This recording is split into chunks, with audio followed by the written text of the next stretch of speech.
Sí, buenas tardes a todos y todas.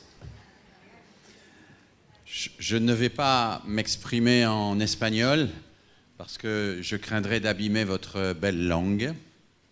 Mais je voudrais vous dire tout de suite à quel point je suis heureux d'être parmi vous aujourd'hui. J'ai été très touché, très ému d'être fait membre d'honneur de votre syndicat. Cette solidarité est absolument essentielle dans un monde qui a tant besoin d'éducation et je me sens honoré d'être solidaire avec votre combat. Ça fonctionne? Perfecto. Merci Victor. Gracias Victor. Il n'y a pas eu de meilleure introduction possible à ce que je souhaitais vous dire que la magnifique représentation d'orchestre que nous avons eue tout à l'heure. Nous avons vu là que l'école publique, comme cela a été dit, peut être un lieu fantastique pour déjouer toutes les fatalités économiques, les fatalités sociales, les fatalités de ce qui sépare les êtres entre eux.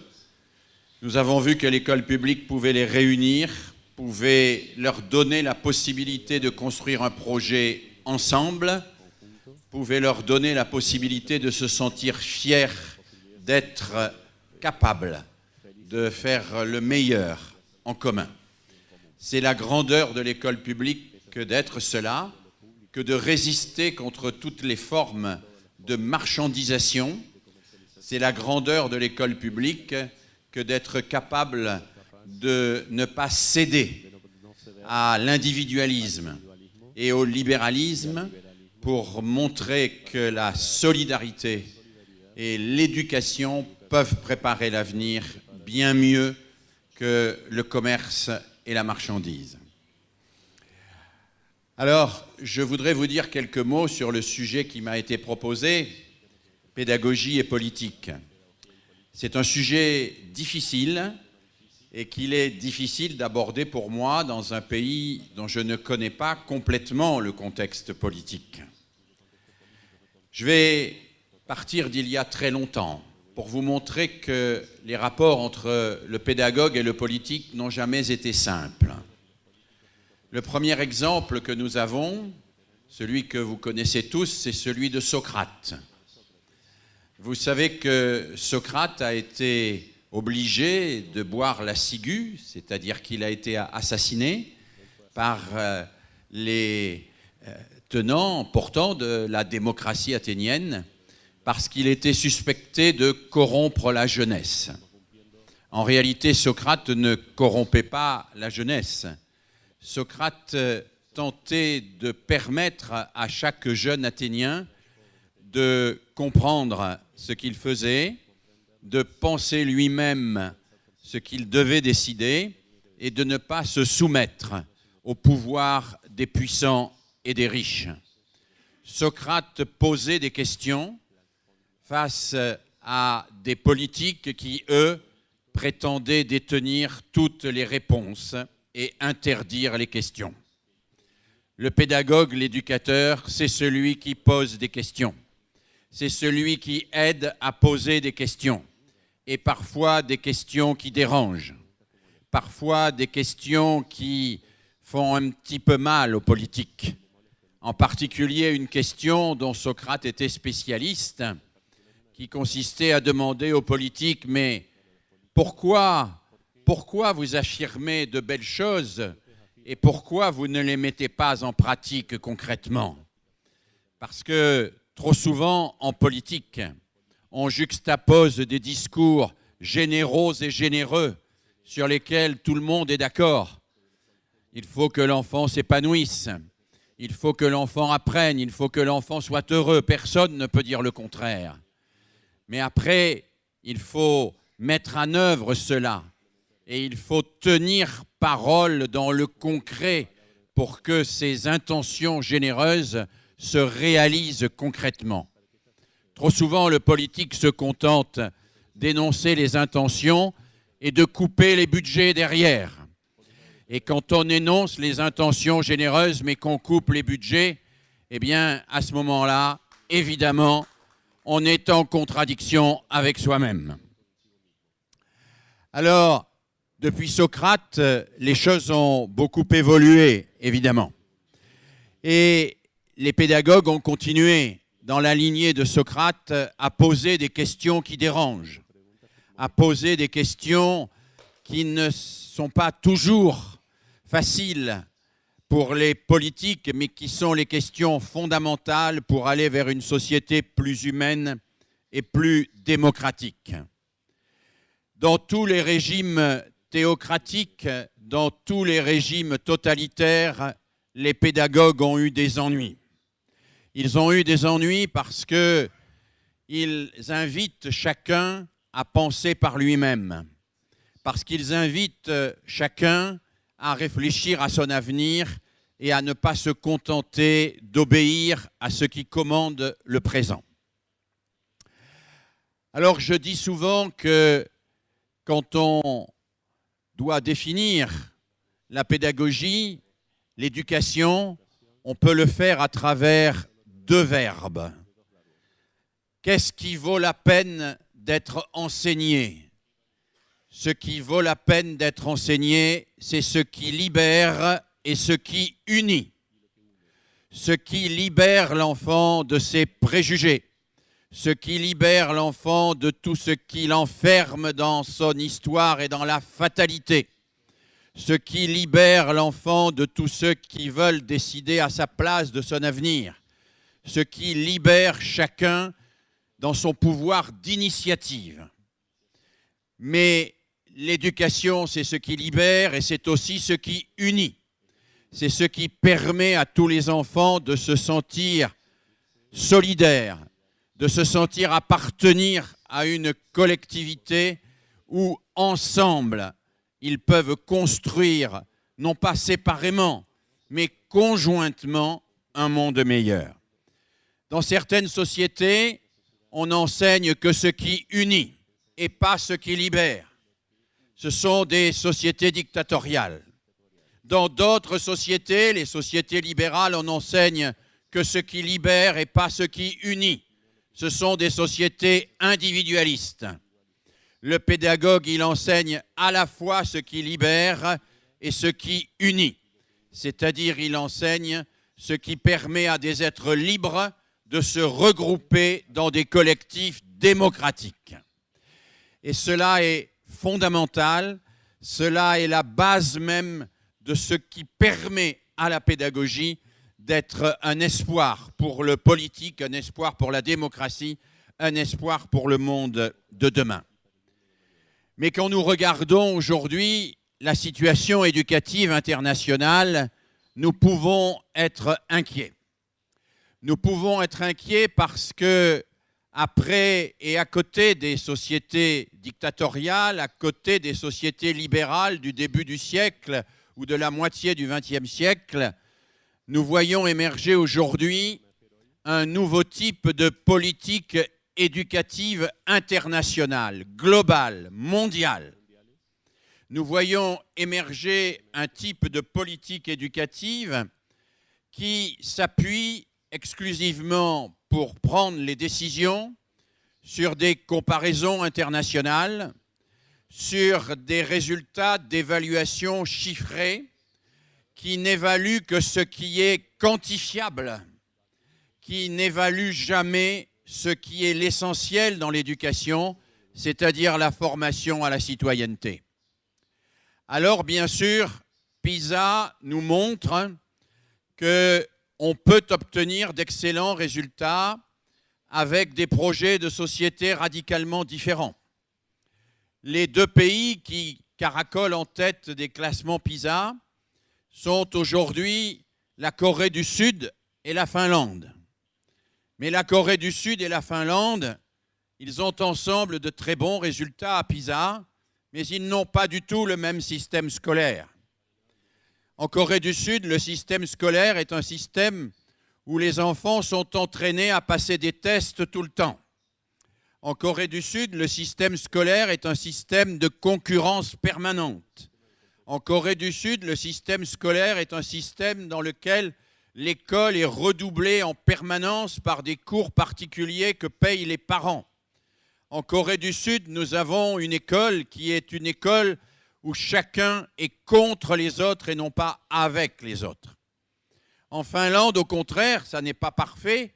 Nous avons un système éducatif qui est fondé sur la solidarité, sur l'entraide entre les élèves, sur l'entraide entre les différents âges d'élèves. Nous avons un système éducatif qui est fondé sur le travail en équipe des enseignants et où les élèves ne sont pas préparés de manière forcenée à des tests standardisés. Alors cela nous donne un espoir.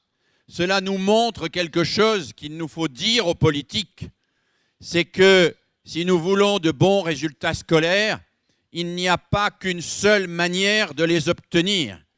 Il nous faut choisir notre projet de société. Et quand nous choisissons notre projet de société, quand nous choisissons de privilégier la solidarité plutôt que la concurrence, nous n'allons pas nécessairement rétrograder dans les classements internationaux. Nous allons changer simplement la perspective dans laquelle nos élèves apprennent. Ils n'apprendront plus contre les autres pour devenir meilleurs que les autres, mais ils apprendront avec les autres pour devenir meilleurs qu'eux-mêmes. Alors je vois arriver sur nos pays une politique qui déciderait à la place des enseignants des pratiques qui seraient les bonnes. Je vois arriver une politique qui validerait scientifiquement les bonnes pratiques que vous n'auriez qu'à mettre en œuvre, vous, comme des ouvriers dans vos classes. Et je vois monter ainsi la prolétarisation des enseignants. Vous savez, qu'est-ce que c'est que la prolétarisation? Karl Marx n'a jamais dit que les ouvriers étaient des prolétaires. Il a dit que les ouvriers avaient été prolétarisés par la machine. C'est-à-dire qu'à un moment, les ouvriers ont été mis au service de la machine et ça n'était plus la machine qui était au service des ouvriers. Eh bien, la crainte que j'ai aujourd'hui, c'est que les enseignants soient prolétarisés. C'est-à-dire qu'ils soient mis au service d'une technocratie qui leur impose d'utiliser des méthodes qu'ils n'ont pas inventées, pour lesquelles ils n'ont pas eu la formation nécessaire, qui sont des méthodes qui sont considérées comme des méthodes miracles parce qu'elles ont été élaborées à Singapour ou ailleurs, et à partir de là, que vous soyez des ouvriers, des manœuvres, que vous soyez réduits à obéir à une technocratie éducative internationale qui décidera à votre place et à la place des citoyens de ce que l'école doit former pour nos enfants. Je crois qu'il y a là aujourd'hui un véritable danger. Ce danger, il est aussi lié à l'illusion qu'il y aurait une pédagogie scientifique. Je dois dire, et je le dis devant mes collègues universitaires, que la recherche doit être scientifique, mais que la pratique ne peut pas être scientifique. La pratique ne doit pas être scientifique. La pratique ne peut pas être scientifique dans l'éducation parce que l'éducation est une transaction humaine, parce que l'éducation est une action d'un humain sur d'autres humains, d'un humain qui porte en lui une intention, d'un humain qui porte en lui un projet d'émancipation. Et cette transaction humaine ne peut pas se réduire à une somme de comportements qui seraient dictés par des méthodes scientifiquement prouvées. Vous avez à exercer au quotidien votre jugement. Vous avez à décider en permanence de ce qui va être nécessaire pour vos élèves. Et on ne peut pas décider à votre place parce qu'il n'y a pas deux élèves qui se ressemblent, qu'il n'y a pas deux classes qui se ressemblent et que face à une classe, il n'y a qu'un enseignant qui peut exercer son jugement de manière lucide pour donner ce qu'il y a de meilleur aux élèves qu'il a devant lui. La pratique ne peut pas être scientifique, mais non seulement elle ne peut pas être scientifique, mais elle ne doit pas être scientifique, la pratique. Une pratique de l'éducation qui serait scientifique serait une pratique du dressage. Ce serait une pratique non pas qui suscite la liberté, mais qui organise des conditionnements. Ce serait une pratique behavioriste, ce serait une pratique pavlovienne, ce serait une pratique qui fabrique des robots et non pas qui forme des humains. Alors oui, nous sommes aujourd'hui devant un danger. Ce danger, c'est celui d'une politique internationale qui ferait de l'école une machine à préparer des tests pour comparer les élèves, pour comparer les professeurs, pour comparer les écoles, pour comparer les pays, pour comparer les continents. Face à cela, vous pouvez résister. Nous pouvons résister. Vous avez déjà résisté. L'orchestre que nous avons vu tout à l'heure, c'est une marque de résistance. C'est une marque de résistance face à une situation que nous ne pouvons pas accepter pour l'éducation. C'est la marque que nous avons une mission qui est celle de préparer l'avenir et non pas celle de formater des humains pour qu'ils entrent dans une société de la concurrence, dans une société qui est une société où la solidarité n'est pas à l'ordre du jour. Alors je sais que les enseignants sont parfois désemparés, ils sont parfois même désespérés. Ils ont le sentiment d'être à contre-courant par rapport à la société. Ils ont le sentiment que la société va dans un sens et qu'eux doivent aller dans un autre. Ils ont le sentiment que dans la société, on demande aux enfants de céder à leurs caprices, alors qu'eux demandent aux enfants de réfléchir avant d'agir. Ils ont le sentiment que dans la société, c'est le confort des adultes qui l'emporte sur l'exigence et le devoir d'éducation des enfants. Ils ont le sentiment que dans la société, c'est l'enfant comme cible publicitaire qui est importante, comme consommateur, comme pratiquant de nouvelles technologies dont il va devenir l'esclave. Et ils ont le sentiment qu'ils sont seuls face à une sorte de machine de la société qui voudrait transformer les enfants en petits individus qui rivalisent sans cesse les uns avec les autres, qui sont sans cesse dans une concurrence et qui ne s'entraident jamais ou très peu.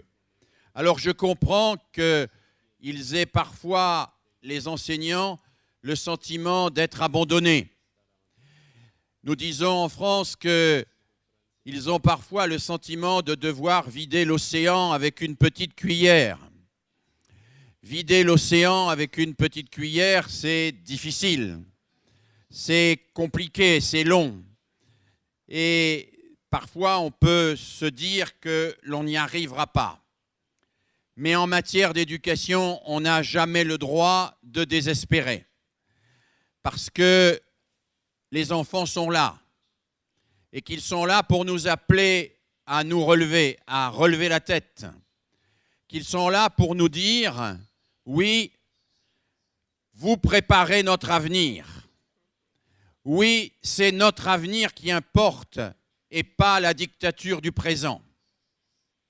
Je dis parfois que l'école doit avoir une fonction thermostatique dans la société. Une fonction thermostatique, c'est comme un thermostat. Vous savez, le thermostat, c'est ce qui mesure la température. Quand il fait très froid, le thermostat met le chauffage.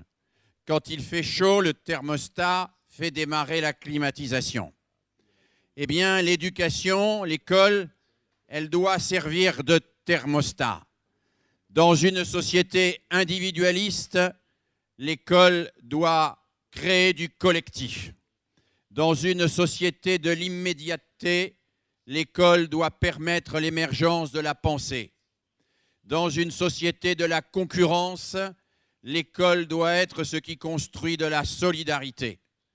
Dans une société où l'on suspecte toujours l'autre de vouloir nous dominer, l'école doit promouvoir l'entraide entre les enfants en permanence. L'école, elle a ce pouvoir dans la société de rétablir les équilibres. Et c'est un pouvoir considérable que vous avez dans votre classe. Quand vous êtes chacun dans votre classe, vous pouvez, avec vos élèves, leur faire l'expérience d'une société solidaire, leur faire l'expérience d'un apprentissage collectif, leur faire l'expérience d'un projet mené en commun, leur faire l'expérience du contraire de ce que la société à côté nous dit. Et quand ces élèves-là sortiront de votre classe, quand ils auront fait cette expérience, ils deviendront d'autres citoyens, des citoyens qui vont réclamer, exiger une véritable démocratie, qui vont réclamer, exiger que ce ne soit pas la finance qui conduise le monde, mais que ce soit la culture qui soit partagée et qui soit partagée le plus possible entre tous les hommes.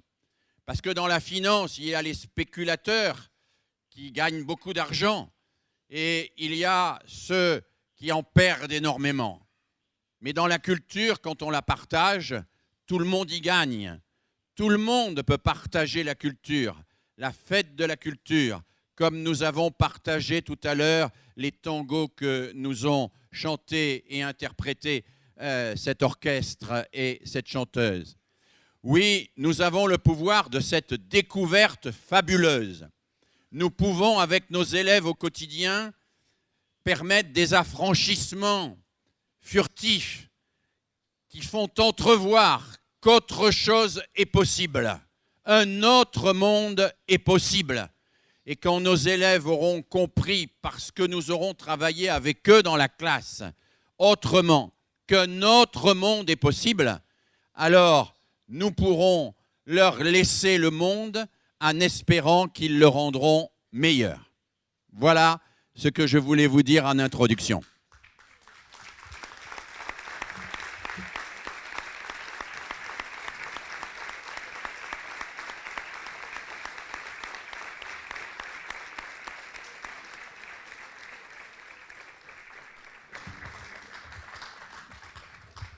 Bueno, muchas gracias, profesor Meriel. La verdad es que el aporte que hace para poder pensar también da fuerza en relación con lo que va viniendo. Nos vamos a tomar unos minutitos y la idea es que van a pasar las compañeras del instituto. Si hay alguien que tenga alguna pregunta, algo que quiera compartir, que lo puedan acercar y así lo vamos a ir leyendo y le vamos a pedir al profesor que pueda compartir con ustedes algunas inquietudes en relación a eso. Por escrito lo vamos a hacer. Por eso tenían los papelitos ahí. La primera pregunta dice, en la actual batalla cultural, el neoliberalismo logró impulsar a veces de modo abierto, de modo desembosado, una pedagogía que impulsa un individualismo que se refleja en una idea de meritocracia, donde el éxito se mide en dinero constante. Hoy existen dispositivos culturales del neoliberalismo que superan los esfuerzos de docentes críticos. ¿Cómo podemos enfrentar este Frankenstein de nuestro tiempo?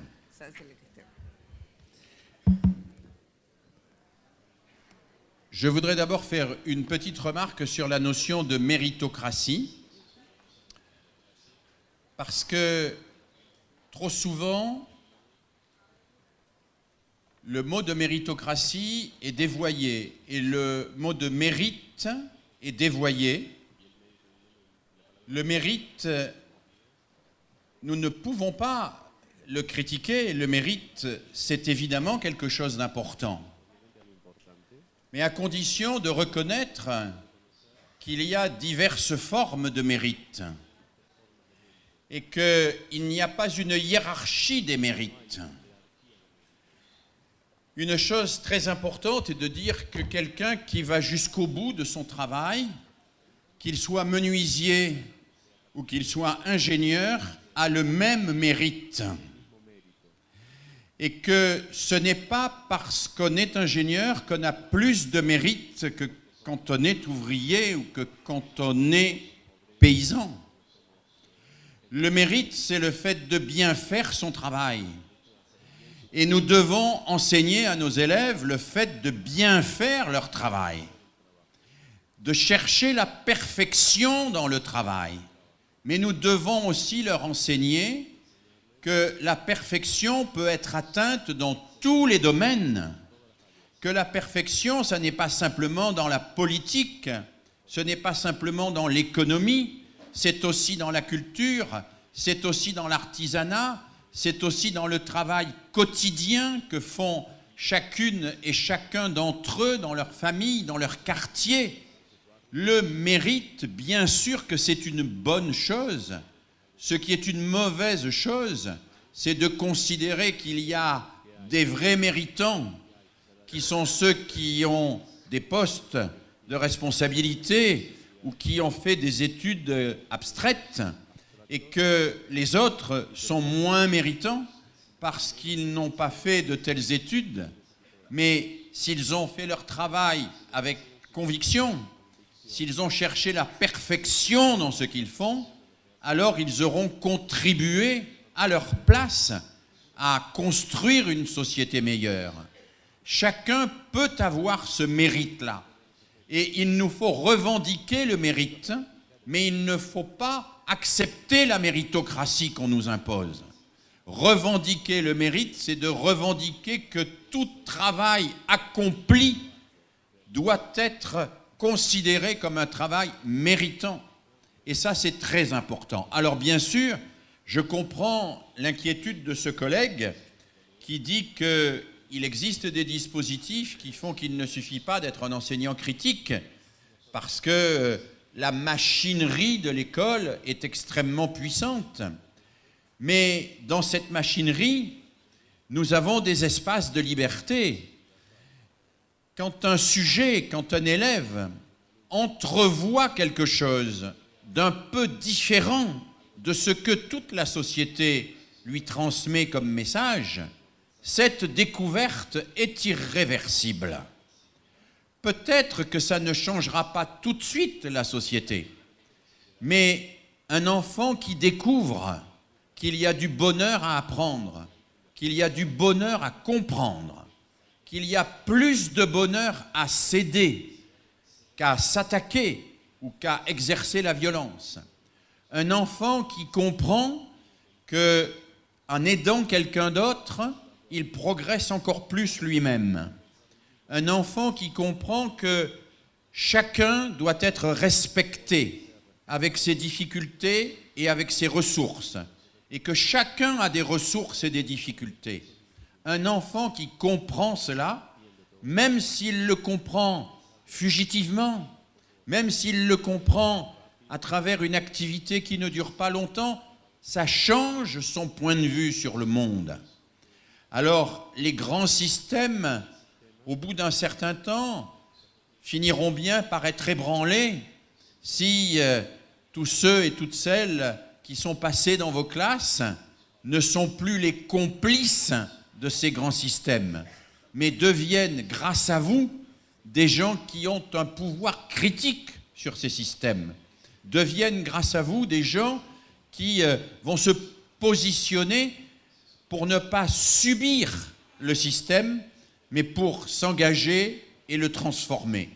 Je crois que ce qui se passe avec un enfant, nous n'en voyons jamais les conséquences. Nous ne les voyons pas, les conséquences. Et bien sûr, ça peut être un peu décourageant. Je le disais hier en conclusion de ma conférence. Ça peut être décourageant parce qu'à la télévision, on va voir un enfant qui commet une violence. mais on ne vous montrera pas l'enfant qui, grâce à vous, n'a pas commis la violence, qui, grâce à vous, est allé s'engager pour aider les autres. Ça, on ne vous le montrera pas. Mais ce n'est pas parce qu'on ne vous le montre pas à la télévision que ça n'existe pas. Et ce n'est pas parce qu'on ne vous le montre pas que vous ne devez pas lutter pour le faire exister. Oui, vous le ferez exister. Et plus il y aura d'enfants qui choisiront le dialogue contre la violence, plus il y aura la possibilité que notre société évolue. Nous sommes tous inquiets aujourd'hui de savoir ce qui va se passer au Brésil dimanche. Nous sommes tous inquiets. Nous savons bien qu'il peut y avoir des emballements extraordinaires et que ces emballements peuvent donner lieu à des situations extrêmement préoccupantes. Mais nous savons que chaque fois que nous travaillons dans la classe à rendre un enfant plus lucide, nous le vaccinons contre le totalitarisme. Nous le vaccinons contre toutes les formes de facilité, de démagogie, d'emballement démagogique derrière des leaders qui les entraînent vers les pires catastrophes. Et ce vaccin-là, nous pouvons chacun d'entre nous l'administrer à chaque instant dans nos classes. Alors, nous n'en verrons peut-être pas les conséquences tout de suite, là, maintenant. Mais je suis persuadé que nous devons faire le pari qu'à travers cet engagement, qu'à travers ces découvertes dans les classes, nos enfants pourront peut-être transformer le monde et faire un monde meilleur, moins céder, moins subir, moins être manipulés par les démagogies de toutes sortes. Nous devons faire ce pari.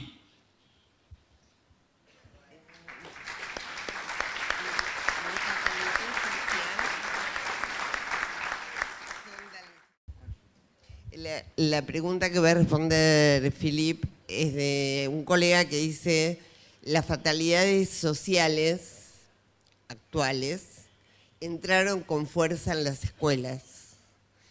¿Cómo cambiar estas políticas que afectan tan fuertemente la escuela? Eso. Je crois que sur ce sujet, il y a 3 registres de réaction. Il y a la réaction citoyenne. C'est la réaction que nous devons avoir au niveau politique le plus élevé.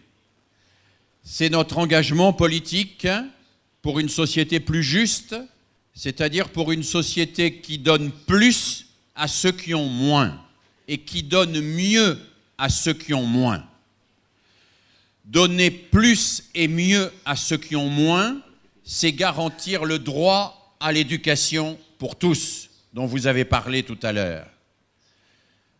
En Europe, on parle beaucoup de l'égalité des chances.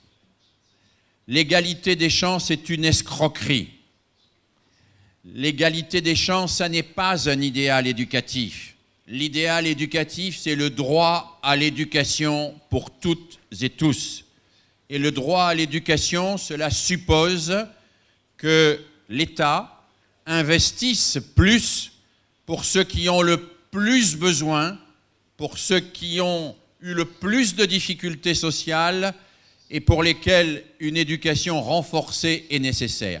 Alors là, nous sommes dans des discussions qui relèvent de la politique, qui relèvent du budget, qui relèvent de l'organisation de l'institution et de l'école publique.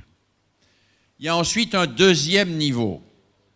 C'est le niveau de l'organisation à l'intérieur de l'école. Je crois qu'à l'intérieur de l'école, on peut organiser les choses de telle manière que l'on va permettre aux élèves les plus en difficulté de bénéficier d'un accompagnement plus précis, d'un accompagnement plus riche. On va permettre aux élèves qui ont des difficultés sociales d'être aidés par d'autres.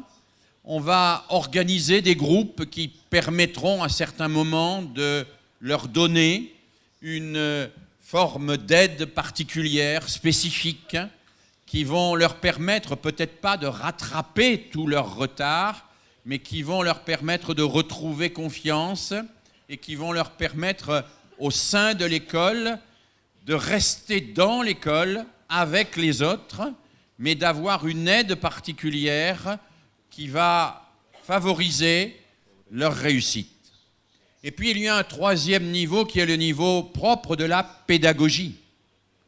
Nous savons aujourd'hui qu'il y a des pédagogies qui sont des pédagogies sélectives socialement.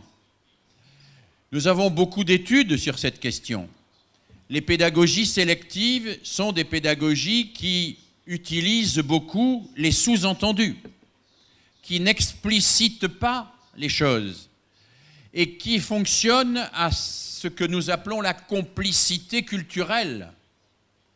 Ce sont des pédagogies où nous parlons, où l'enseignant parle aux élèves comme si tous les élèves possédaient déjà la culture que lui, il possède. Et nous savons que ces pédagogies-là sont extrêmement sélectives et qu'elles sont extrêmement porteuses d'échecs pour les enfants en difficulté sociale. Et puis en pédagogie, il faut être aussi attentif à certaines attitudes que les enfants en difficulté sociale peuvent avoir et qui sont des obstacles à leur réussite scolaire. Des chercheurs français travaillent beaucoup sur cette question depuis de nombreuses années et montrent que les enfants des milieux populaires, des milieux difficiles, ont un rapport au savoir qui n'est pas le même que le rapport au savoir des enfants des milieux favorisés. Dans un milieu populaire, le rapport du savoir est beaucoup plus instrumental, c'est-à-dire que l'on cherche d'abord à faire, à réussir tout de suite et pas à comprendre. Et dans un milieu plus favorisé, où l'enfant a été habitué à réfléchir, où on lui a posé des questions, où il a été amené à penser sur ce qu'il faisait, l'enfant sait que ce qu'on lui demande, c'est de comprendre et pas simplement de faire. Nos chercheurs montrent que quand on pratique une pédagogie qui est exclusivement centrée sur l'activité et pas sur le comprendre, on met en difficulté les enfants des milieux défavorisés, les milieux sociaux défavorisés, parce qu'eux se satisfont de l'activité et qu'ils ne vont pas aller spontanément dans le comprendre. Il nous faut au contraire, avec ces enfants-là, toujours basculer dans la compréhension. C'est la raison pour laquelle, et je le disais hier dans la conférence, j'invite souvent les enseignants à distinguer avec les élèves ce qu'on fait avec eux de ce qu'ils ont appris. Et je propose aux enseignants que chaque élève ait une sorte de livret, de carnet de découverte où il puisse noter ce qu'il a appris chaque jour, à chaque occasion, dans chaque séquence d'apprentissage. Les enfants des milieux populaires, ils ont besoin de cela parce qu'ils ont besoin d'avoir un rapport au savoir scolaire qui soit un rapport à la compréhension de ce qu'ils doivent s'approprier et non pas simplement un rapport qui peut leur permettre de faire le travail à l'économie en le copiant sur quelqu'un d'autre ou en le faisant par divination. Donc vous voyez, il y a évidemment de grandes inégalités sociales à l'école.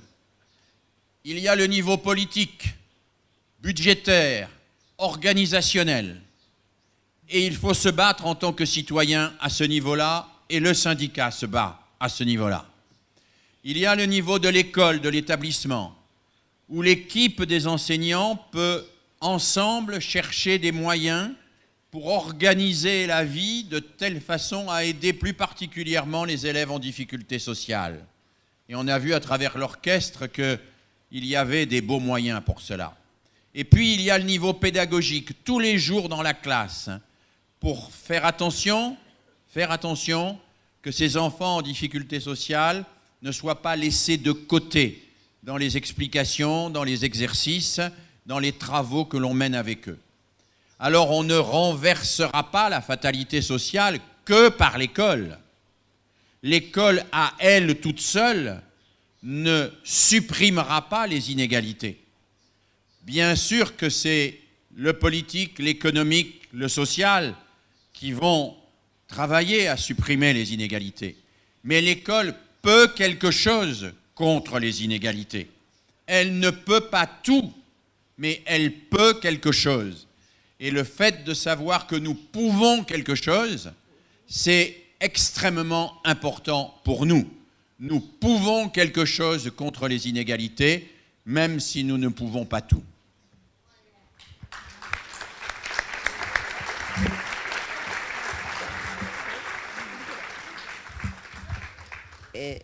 Dos cosas. La primera, es que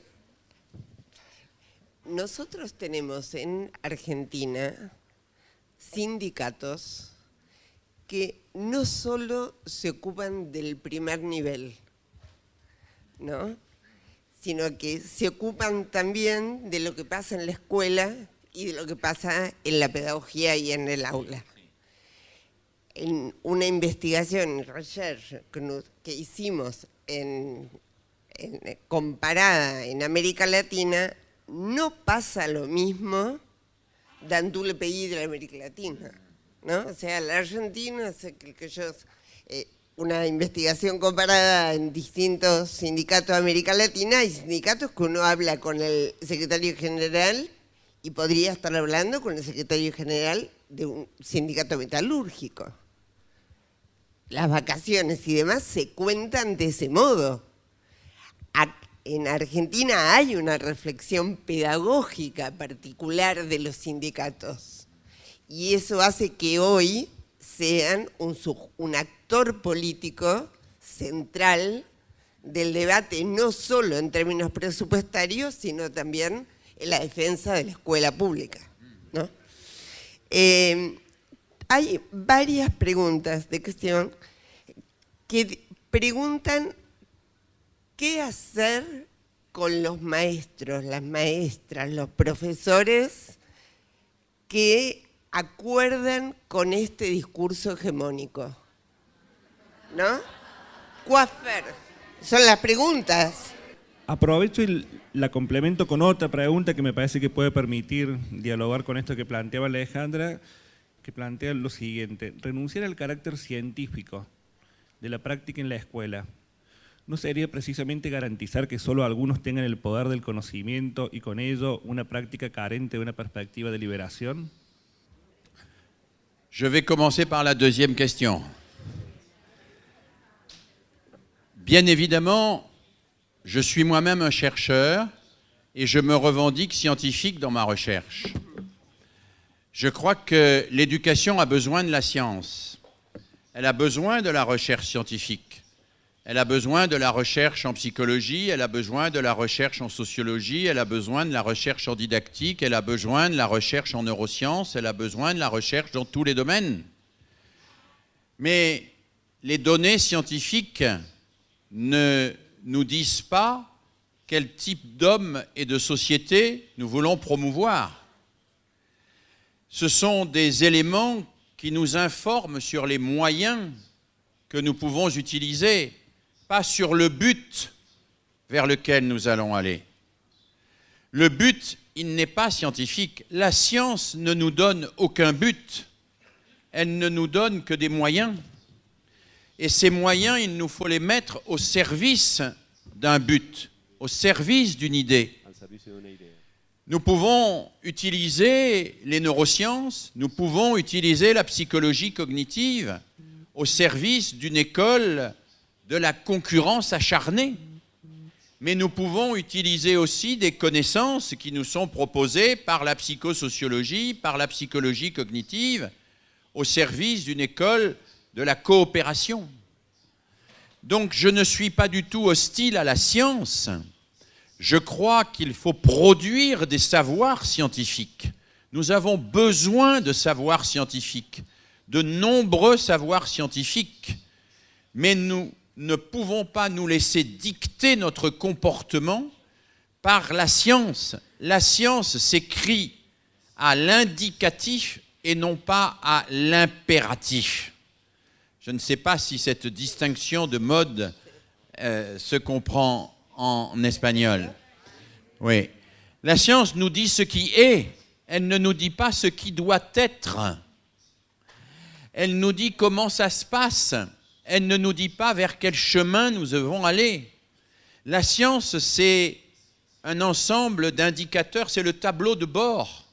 Le tableau de bord dans la voiture, ça ne remplace pas le moteur, ça ne remplace pas l'essence et ça ne remplace surtout pas la décision du conducteur qui doit savoir où il va aller.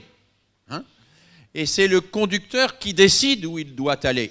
Il a besoin de la science, il a besoin de la technique pour lui donner des informations, mais c'est lui qui décide de la direction. Et toute l'histoire de la pédagogie nous montre qu'on peut choisir dans les sciences des appuis en fonction du but que l'on se donne. Moi, je considère, par exemple, que certaines découvertes des neurosciences sont des appuis pour une éducation émancipatrice, mais que certains usages des neurosciences pourraient nous amener à une éducation qui soit le contraire de l'émancipation et qui soit plus proche du dressage. On pourrait imaginer qu'avec les neurosciences, par exemple, on met les enfants sous électrode et que l'on stimule leur zone cérébrale avec des influx nerveux ou avec des influx électriques. Ce ne serait pas nécessairement une conception de l'éducation que je considérerais comme souhaitable. Mais il y a néanmoins des connaissances en neurosciences qui peuvent m'aider. Donc, les connaissances scientifiques sont nécessaires, mais elles ne m'exonèrent jamais de la réflexion sur les finalités. Et puis, les neurosciences, par exemple, vont me donner des informations sur comment un enfant mémorise. Mais elles ne me disent pas ce qu'il doit mémoriser.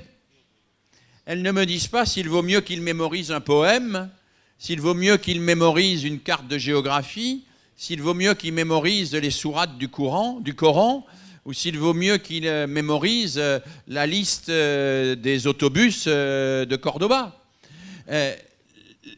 Les objets de culture que nous transmettons à nos enfants, ça n'est pas la science qui les décide.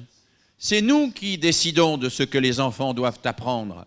Et c'est nous qui décidons si la méthode avec laquelle ils l'apprennent est une méthode qui les libère, qui leur permettra de devenir plus autonomes, ou si c'est une méthode qui est une méthode répétitive, qui ne leur permet aucun transfert de connaissances à l'extérieur de la classe.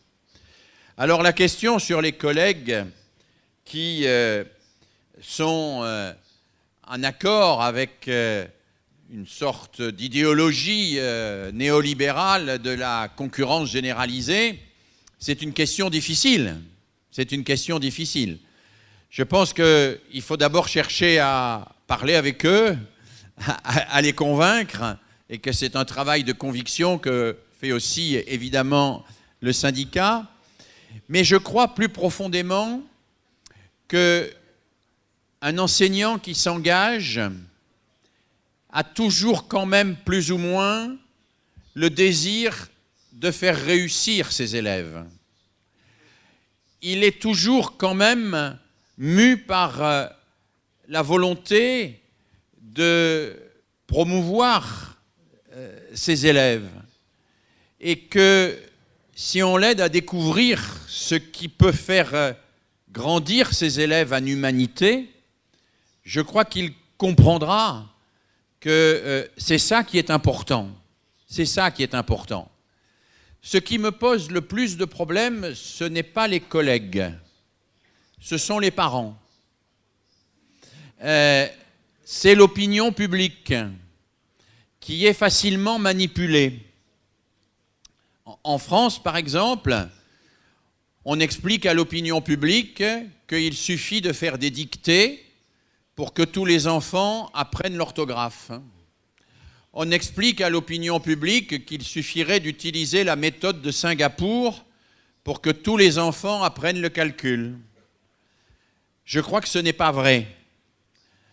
D'abord parce que quand on parle des dictées, on n'explique jamais de quelle dictée il s'agit. On peut faire des dictées non préparées, des dictées préparées, on peut faire des dictées qui sont faites par les élèves eux-mêmes, on peut faire des dictées qu'on appelle des dictées muettes, où l'élève se dicte lui-même un texte qu'il a appris par cœur, on peut faire des dictées coopératives, on peut faire des dictées en utilisant le dictionnaire, d'autres dictées sans utiliser le dictionnaire. Il y a une multitude de dictées. Mais les parents, ils ne rentrent pas dans cette distinction-là. Ils sont simplement rassurés parce qu'on leur dit « on va faire des dictées ». Et on leur dit « la science l'a montré ». On leur explique que ce qu'il y a de plus moderne est en accord avec ce qu'il y a de plus conservateur. Et ça, c'est formidable. C'est formidable parce que ça rassure tout le monde. La modernité et le conservatisme réconciliés, et tout le monde semble content, tout le monde est content parce qu'à la fois, on a respecté ce que nous, on a fait quand on était petit, et forcément, c'était mieux puisqu'on était plus jeune, hein, et on fait ce que nous propose la science. La méthode de Singapour, par exemple, qui bénéficie d'une sorte de grand succès en France. C'est une méthode dont les fondements pédagogiques ne sont pas en soi mauvais. C'est la découverte, c'est le passage du concret à l'abstrait, c'est le tâtonnement. Ce sont des choses que l'on trouve dans beaucoup de pédagogies actives, ici comme en Europe. Simplement, la méthode de Singapour a été utilisée par des éditeurs commerciaux qui en ont fait un moyen de gagner beaucoup d'argent. Et qui en ont fait un moyen de gagner beaucoup d'argent, très souvent en utilisant d'ailleurs des traductions qui sont discutables. Nous avons étudié les traductions de la méthode de Singapour dans les différents pays et nous avons observé que les éditeurs qui ont traduit cette méthode ont fait en sorte de l'adapter aux prescriptions officielles du pays en question. Et qu'il y a là un travail même de déformation objective. Et puis, il y a des discussions dans la méthode de Singapour. Par exemple, il y a tout un débat sur le comptage et le numérotage. Dans la méthode de Singapour, on compte, et le chiffre 5, par exemple, c'est ce qu'on appelle la comptine numérique. On compte 1, 2, 3, 4, 5, 6, 7, 8, et on fait réciter la comptine numérique aux enfants. Or, beaucoup de mathématiciens et de chercheurs en didactique des mathématiques pensent que pour comprendre le chiffre 5, il ne faut pas simplement savoir qu'il est entre 4 et 6, il faut savoir qu'il est aussi 3 plus 2. Parce que la compréhension du chiffre n'est pas simplement la compréhension de sa place dans une série, c'est la compréhension de sa possibilité d'être décomposé lui-même et d'être le combiné de plusieurs chiffres extérieurs à lui. Alors, on peut discuter de tout ça. Les chercheurs didacticiens en France, mathématiciens français, disent que la méthode de Singapour donne trop d'importance à la comptine numérique et insuffisamment d'importance à la décomposition du nombre. Je ne suis pas un chercheur en didactique des mathématiques, mais j'écoute ce qu'ils me disent et j'observe que, en fait, la méthode de Singapour, c'est une sorte de méthode miracle, c'est une sorte de magie. Ça fonctionne comme la magie. Ça fonctionne comme une magie. On a trouvé la méthode magique. Et la méthode magique va résoudre tous les problèmes. Et puis en plus, on parle de la méthode de Singapour sans parler de Singapour, sans parler de la vie à Singapour, sans parler du système politique de Singapour, sans parler de la conception de l'enfant à Singapour, sans parler de ce que la société à Singapour veut faire de ses enfants, sans parler de la culture locale. Et on décontextualise cette méthode en lui donnant une forme de... un pouvoir magique qui rassure les gens et qui fait que l'opinion publique a le sentiment que les enseignants ne font pas vraiment leur travail parce qu'ils auraient à leur disposition des méthodes magiques qu'ils n'utilisent pas. Et je pense que là, nous avons un énorme travail à faire. C'est un travail d'explication auprès des parents. Les enseignants doivent résister à la pression des médias en expliquant aux parents ce que je viens de dire. C'est-à-dire, vous devez travailler avec les parents pour que les parents comprennent les enjeux de cela, pour que les parents ne restent pas sur des idées fausses, pour que les parents ne restent pas sur des représentations qui sont des représentations absurdes ou magiques de l'apprentissage. Dans ma carrière, il y a une expérience que j'ai faite et qui a été extrêmement riche, qui consistait à accueillir les parents dans la classe régulièrement par tout petits groupes. Ils venaient, quand ils pouvaient, par groupe de 2 ou 3, pour voir travailler l'enseignant. Et après, ils discutaient avec l'enseignant de ce qu'ils avaient vu. Je ne dis pas que c'est une méthode magique, mais je dis que des petites actions comme ça permettent de faire comprendre aux parents qu'est-ce que c'est que le travail pédagogique et enlèvent à un certain nombre de manipulateurs commerciaux et politiques la possibilité d'utiliser l'opinion publique dans des schémas simplificateurs. Et là, nous avons du pouvoir, parce que les parents, nous les voyons dans les écoles, parce que nous pouvons les rencontrer, nous pouvons leur expliquer, nous pouvons leur montrer comment nous travaillons. Et je pense que, en tout cas chez nous en France, nous ne le faisons pas assez, cela.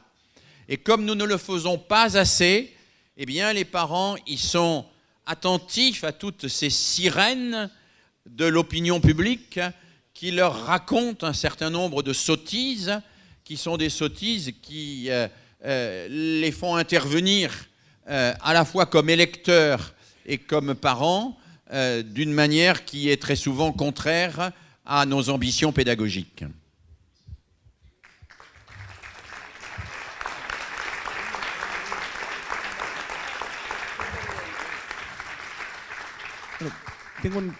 Tengo una pregunta, en realidad mía, que tiene que ver con lo siguiente. En línea con esto que iba planteando profesor, me preguntaba cómo trabajar sobre la fatiga que va generando la descalificación que se va haciendo sobre el saber docente por parte de algunas políticas de Estado. Porque día a día se está en la escuela y se intenta enseñar lo mejor posible, y sin embargo vienen ciertas oleadas. Digo, en este caso método Singapur, o en otro caso viene la cuestión de las neurociencias y aparecen como un saber que está por encima de los saberes preexistentes, se transforma en una demanda de trabajo por parte del Estado para enseñar. Y sobre eso lo que se genera es mucha inestabilidad en relación a cuánto de lo que venía trabajando y cuánto de lo que sabía es válido o no es válido, ¿no? Y esa es una cuestión que impacta con mucha fuerza, por lo menos acá, en nuestro contexto, y me gustaría poder escuchar si tiene alguna reflexión, algo para poder compartir al respecto. Je pense qu'il ne faut pas être démagogue non plus. Il y a, dans un certain nombre de pays du monde, une formation insuffisante des enseignants. Et que la formation insuffisante, qu'elle soit initiale ou continue, eh bien, contribue à promouvoir les méthodes miracles dont nous parlions tout à l'heure. Mais nous avons à combattre pour que les enseignants soient plus accompagnés tout au long de leur carrière par la formation continue. La formation continue, c'est un combat essentiel pour les enseignants. C'est encore plus important que dans beaucoup d'autres métiers. Personne ne comprendrait qu'un médecin, à la sortie de ses études, ne se tienne pas au courant de tout ce qui a été élaboré ou de tout ce qui est élaboré comme recherche médicale. Eh bien, il faut que l'enseignant ait la même possibilité que le médecin et qu'il soit tout au long de sa carrière accompagné. Et je fais partie de ceux qui ont toujours cherché à relier les enseignants et les chercheurs, à relier les enseignants et les universitaires, à relier les enseignants avec les experts pour qu'ils puissent échanger le plus souvent entre eux. Non pas pour que l'expert dicte à l'enseignant son comportement, mais pour que l'expert aide l'enseignant à y voir plus clair, pour que l'expert aide l'enseignant à avoir un comportement plus professionnel, à avoir un comportement mieux éclairé, plus juste, à mieux gérer sa classe. Et je pense que le combat syndical, le combat politique, doit être très fort sur la formation continue. Doit être très fort sur la formation continue. Le droit à la formation continue des enseignants, c'est un droit essentiel. Le philosophe Gaston Bachelard disait « Celui qui ne continue pas d'apprendre est indigne d'enseigner. » Celui qui ne continue pas d'apprendre est indigne d'enseigner. Il a raison. L'enseignant, il doit en permanence continuer à apprendre, y compris pour continuer à comprendre qu'il est difficile d'apprendre, que c'est difficile d'apprendre et que l'apprentissage, ça n'est pas magique, ça ne se décrète pas. Ça ne se décrète pas. Il ne suffit pas de décréter que les élèves doivent être sages, que les élèves doivent être attentifs, que les élèves doivent apprendre. Ça, c'est la pensée magique. Il faut construire des situations pour que les élèves soient attentifs, pour que les élèves soient disciplinés, pour que les élèves travaillent. Et cela, ça doit être accompagné par une formation continue tout au long de la carrière. Surtout que les élèves changent énormément. Dans tous les pays du monde, nous voyons d'année en année les élèves changer considérablement. Moi-même, j'ai repris une classe de primaire il y a quelques années, alors que je n'avais pas enseigné dans l'école primaire depuis très longtemps. Et j'ai vu que les élèves avaient beaucoup changé. Par exemple, leur capacité d'attention est beaucoup moindre. Par exemple, ils sont beaucoup plus excités. Ils sont beaucoup plus fatigués parce qu'ils dorment moins aussi, et pour toute une série de raisons. Eh bien, il faut qu'on puisse comprendre ce qui se passe. Et ce n'est pas avec les recettes du passé qu'on traitera les problèmes du présent. Et pour cela, il faut que nous soyons accompagnés dans notre formation, dans notre métier, dans notre professionnalisation. Donc je crois à cela. Et je pense que la reconnaissance du professionnalisme des enseignants passe dans l'opinion publique par l'exigence d'une très bonne formation professionnelle continue.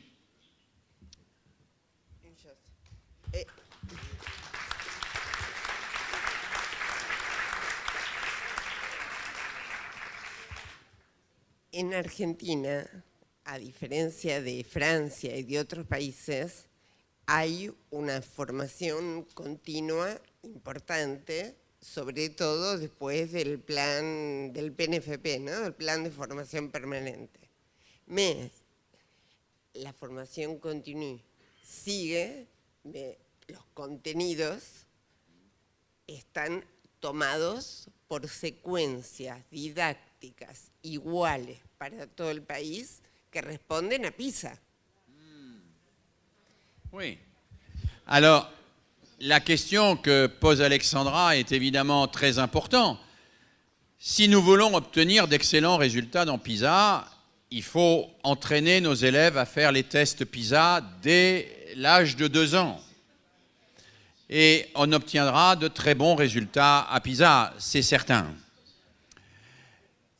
La formation continue telle que je la propose, telle que, me semble-t-il, elle est nécessaire, c'est une réflexion, une formation réflexive sur la pratique et une réflexion sur les finalités de l'éducation, une réflexion sur la manière de permettre à nos élèves d'apprendre mieux, pas simplement ce qui permet de répondre au test PISA, mais ce qui permet à la fois de les libérer et de les unir. L'éducation, c'est ce qui libère et ce qui unit à la fois. Et c'est toujours à partir de ces 2 verbes qu'il faut penser la formation des enseignants, pas simplement à partir des tests standardisés de PISA. PISA ne mesure que ce qui est mesurable. Et il y a beaucoup de choses en éducation qui ne sont pas mesurables. Là, le culte du chiffre est quelque chose qui fait beaucoup de mal à l'éducation. Je dis souvent en français qu'il faut déchiffrer l'éducation. Déchiffrer, c'est-à-dire il faut sortir l'éducation du culte du chiffre. Le chiffre, c'est bien pour un certain nombre de domaines, mais dans l'éducation, il n'y a pas de chiffre. Je ne peux pas mettre un chiffre sur la liberté, je ne peux pas mettre un chiffre sur le bonheur, je ne peux pas mettre un chiffre sur la démocratie, je ne peux pas mettre un chiffre sur la capacité à faire un débat avec l'autre pour dépasser la violence.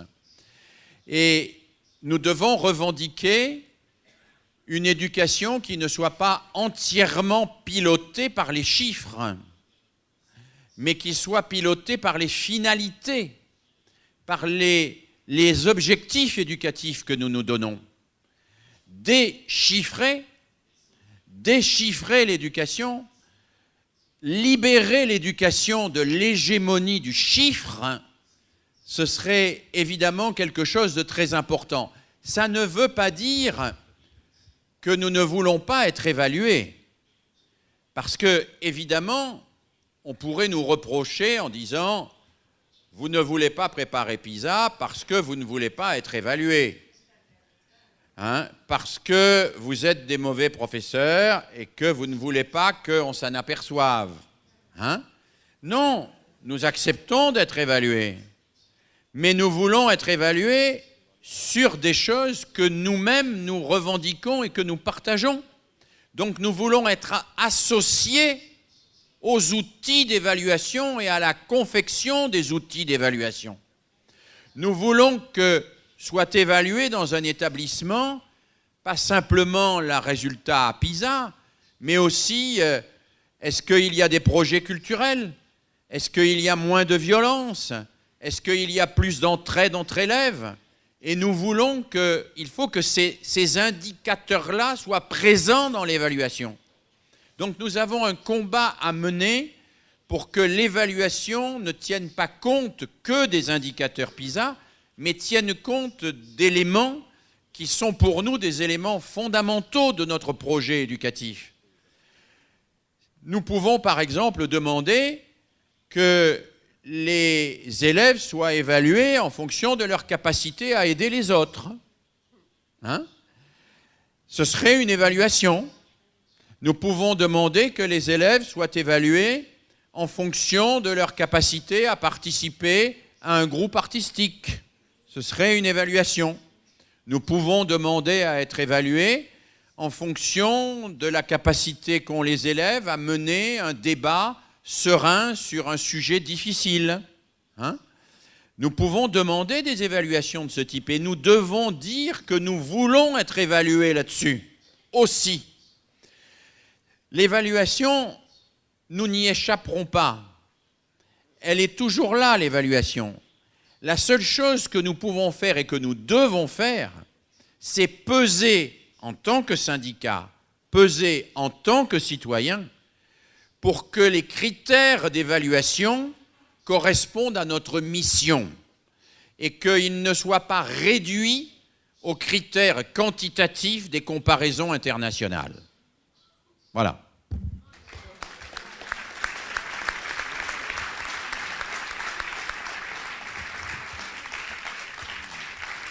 Bueno, estaríamos ya con el tiempo, por ahí si quiere dejar alguna reflexión final y después tenemos preparada una última sorpresa. C'est très difficile de conclure. J'étais, je dois vous le dire, très inquiet en m'adressant à vous aujourd'hui, parce que, comme je vous l'ai dit au début, je ne connais pas le détail de la situation en Argentine comme je connais la situation dans mon pays.